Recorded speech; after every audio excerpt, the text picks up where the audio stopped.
PMA long course 153 आ गया sir, जल्दी से बता दें हमने किस तरह से कामयाब होना है। पीएमए 153 में हमने कामयाब होना है, हमने टेस्ट किस तरह से देने हैं, किन किन मराहिल से हमें गुजरना होगा और कामयाब कौन से लोग होते हैं, ये सारे के सारे सवाल आज की वीडियो में हर चीज बताऊंगा। अस्सलाम वालेकुम व्यूअर्स, मैं रजा बुखारी हूं और आप देख रहे हैं बुखारी स्पीक्स यूट्यूब चैनल। तो इस चैनल पे हम आपके लिए मुख्तलिफ सर्विस ओरिएंटेड वीडियोस बनाते हैं और आपको बताते हैं कि आपने अपनी डिजायर जॉब्स किस तरह से हासिल करनी है और कामयाबी के मराहिल क्या हैं। गौर से सुन लीजिएगा आज की वीडियो। सबसे पहले आप लोगों ने क्या करना है जी, वर्बल और नॉन वर्बल की तैयारी करनी है। वो तैयारी किस तरह से करनी है, बहुत सी मेरी वीडियोस पड़ी हुई हैं चैनल के ऊपर। 147 से लेकर 153 तक हर मरहले की वीडियो बनाई हुई है, वो भी देख लीजिएगा और आज की वीडियो को भी गौर से सुन लीजिएगा, देख लीजिएगा। 60 क्वेश्चन, 60 सवाल 30 मिनट्स में आपने करने होते हैं। इसके अलावा 90 समटाइम हो जाते हैं, समटाइम 80 हो जाते हैं। आपने 30 मिनट्स में करने होते हैं। छोटे छोटे सवाल होते हैं लेकिन क्विकनेस और शार्पनेस, आपके माइंड की इंटेलिजेंस, आईक्यू,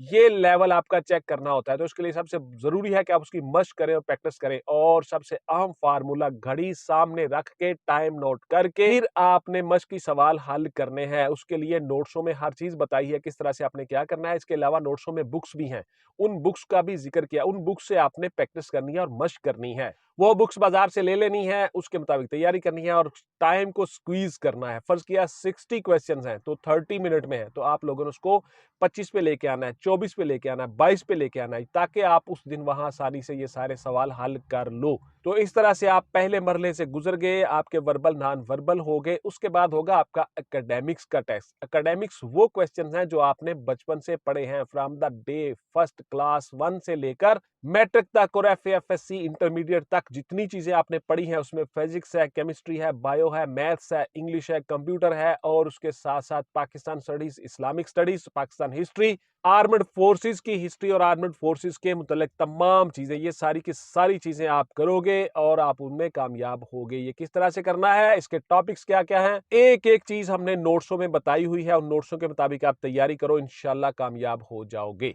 अब जरा सुन लीजिए जी, एकेडमिक्स में आपने किस तरह से कामयाब होना है। 9th 10th first year second year की books, physics, chemistry, bio, maths, English, Pakistan studies, Islamic studies, Urdu, इन सब को आप अच्छी तरह से इनके मशक़ी सवालात हल कर लें।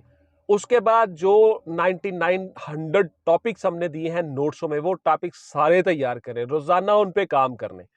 5-5 एमसीक्यूज डेली हर टॉपिक पे बनाएं। मैंने वो नोट्सों में हर चीज तरीकाकार बताया हुआ है, उसके मुताबिक तैयारी करें। आपका एकेडमिक्स बेहतरीन हो जाता है, वरना आप एकेडमिक्स में फेल हो जाते हो।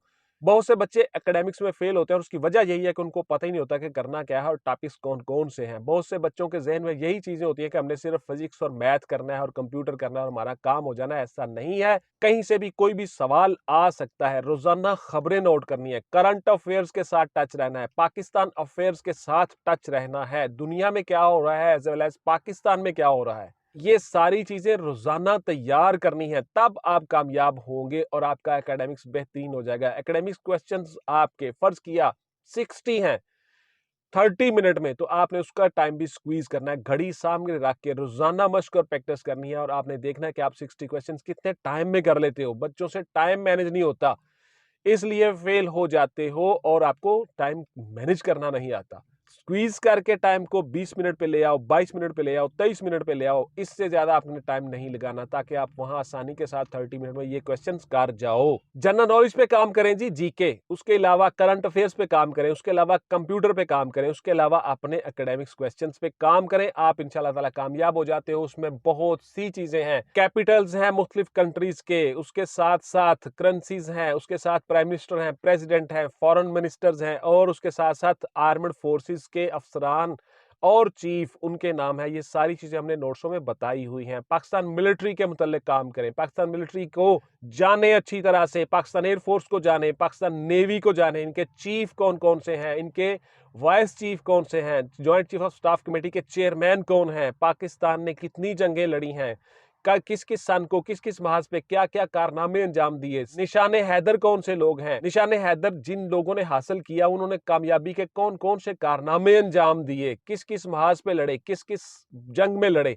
आर्मड फोर्सेस के हेडक्वार्टर कहाँ पे है, ये सारी चीजें आपको आनी चाहिए। पाकिस्तान आर्मी के मुतल्लिक बहुत अच्छी इज्जत और ऑनर वाली जॉब है और पाकिस्तान आर्मड फोर्सेस के साथ आप बिल्कुल अटैच होने चाहिए। फोर्सेस में काम करना है। आपके फोर्सेस के रैंक्स क्या होते हैं, कमीशन्ड ऑफिसर्स के रैंक्स क्या हैं, जूनियर ऑफिसर्स के रैंक क्या हैं, कौन कौन किस रैंक पे काम करता है, सीओ क्या होता है, कमांडिंग ऑफिसर क्या है, ब्रिगेड कौन कमांड करता है, उसी के साथ साथ कोर को कौन कमांड करता है, पाकिस्तान में कितनी कोरें हैं, ये सारी चीजें, मिसाइल्स कौन से हैं, हमारे टैंक कौन से हैं, हमारे जहाज कौन से हैं, हैवी मैकेनिकल कॉम्प्लेक्स टेक्सला क्या है, कामरा क्या है, रिसालपुर क्या है, किस किस चीज पे हमने क्या क्या काम किया हो, ये सारी चीजें आपको पता होनी चाहिए। मिलिट्री के मुतालिक मुकम्मल रिसर्च करें। आप मुल्क के लिए सर्व करने जा रहे हो, पाकिस्तान आर्मड फोर्सेस इज्जत और ऑनर वाली जॉब करने जा रहे हो, तो आपको सबको पता होना चाहिए कि मिलिट्री क्या है, मिलिट्री की हायरार्की क्या है, मिलिट्री किस तरह काम करती है, इसके विंग्स कौन से हैं और इनको कॉन्स्टिट्यूशनली क्या क्या चीजें हासिल हैं, ये सारी चीजें आपने देखनी है। आर्मी की मालूमात आपने इकट्ठी कर ली। पाकिस्तान आर्मड फोर्सेस तीनों,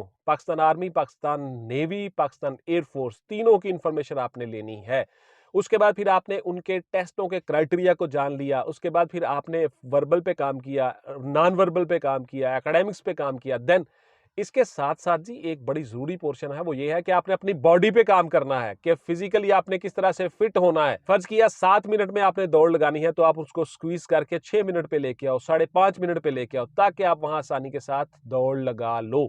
इसी तरह से 1.6 किलोमीटर या 1 माइल आपने दौड़ लगानी होती है, हो सकता है 2 माइल आपसे करवा लें, तो आपने अपनी आपको उसके मुताबिक तैयार करना है। अपने बाजू का एंगल सीधा सीधा करना है, एक्सरसाइज करनी है, वर्जिश करनी है, आपके घुटनों में खला हो, नी नॉकिंग ना हो, आपके बाजू का एल्बो का एंगल दुरुस्त हो। ये सारी चीजें तभी होंगी जब आप एक्सरसाइज करोगे। पुशअप और सिटअप्स निकालें, चिनअप्स निकालें, पुल अप की कोशिश करें। आप ज्यादा से ज्यादा पुल अप लगाएं, ज्यादा से ज्यादा चिन अप लगाएं, 10 से 15 लगाएं, ताकि आप वहां आसानी के साथ ये सारे काम कर जाओ। जंप लगाने की कोशिश करें। डिच क्रॉसिंग आपने करनी होती है। आईएसएसबी में जाते हो, आपने दीवारों के ऊपर चढ़ना है, रस्सा फलांगना है, कूदना है। इसलिए फिजिकल पे काम करना बड़ा जरूरी है। आपकी बॉडी जिस कदर एक्टिव होगी, आपकी चेस्ट अच्छी होगी, 33-34 इंच तक चेस्ट को लेके जाओ। एक्सरसाइज करो, डेली मश्क करो, प्रैक्टिस करो। यानी दो तरह से आपने काम करना है। आपने फिजिकल पे काम करना है, अपनी बॉडी पे काम करना है और अपने ब्रेन पे काम करना है। बॉडी पे काम करने से मुराद क्या है? बॉडी पे काम करने से मुराद ये है कि आपने एक्सरसाइज करनी है, वर्जिश करनी है और दौड़ की, पुशअप, सिटअप और चिनअप्स की और पुलअप्स की मश्क करनी है, प्रैक्टिस करनी है और ज्यादा से ज्यादा करनी है। आपने 2 मिनट में 22 पुशअप लगाने होते हैं, 2 मिनट में 22 सिटअप्स लगाने होते हैं, उसके साथ साथ आपने पुल अप और चिन अप्स लगाने होते हैं 6 से 10। तो आपने ये सारी चीजें मश्क करनी है, प्रैक्टिस करनी है और ज्यादा से ज्यादा काम करने की कोशिश करनी है। डिच क्रॉसिंग आपने करनी होती है, गड्ढा जो आप क्रॉस करते हो।